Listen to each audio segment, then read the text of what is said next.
හුදකලා සිද්ධියක් නෙවෙයිනේ. දැන් මේකේදී හැමතිස්සෙම මේක මතුවෙන්නේ හුදකලා සිද්ධියක් විදිහට. ඒ කියන්නේ මොකක්ද කියන්නේ? ඇත්තටම මේ දැන් මේක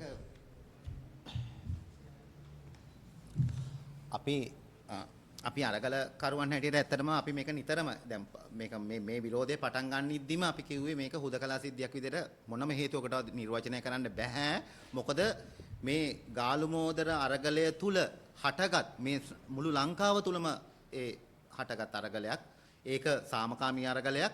ඒ තුල ඒ පැවති රජය විසින් කරපු ප්‍රචණ්ඩ ක්‍රියා නිසා ඇත්තටම රාජ්‍ය ප්‍රස්ථවාදය නිසා තමයි යම් යම් උණුසුම්කාරී වාතාවරණයක් රට තුළ නිර්මාණය වුණේ. එතකොට මේක කියව ගන්න වෙන්නේ ඒ මොහොතේ තිබිච්ච ඒ දේශපාලන සමාජ අර්බුදය සහ ඒ ගොඩ නැගුණු තත්ත්වයන් තුළ තමයි අපිට මේක විග්‍රහ කරගන්න වෙන්නේ. ඒක නිසා මොනම විනිශ්චයක් කරන්න කලින් මේ සුවිශේෂී තත්ත්වය විග්‍රහ නොකරගෙන ඒක විනිශ්චය කරොත් ඒක හුදකලා සිද්ධියක් බවට පත් වෙනවා. ඒ නිසා මේ අරගලය 2022 අරගලය සම්බන්ධව හුදකලා සිද්ධි නෑ. ඇත්තටම සමස්ත අරගලයේම යම් සිදුවීම් තමයි රට පුරා සිදු වුණේ.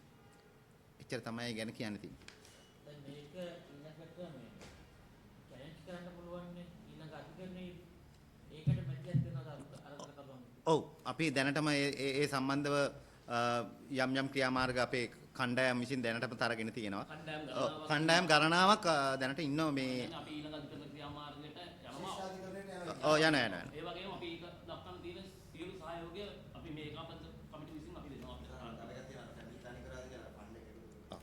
ඔව් ඒ කියන්නේ අපි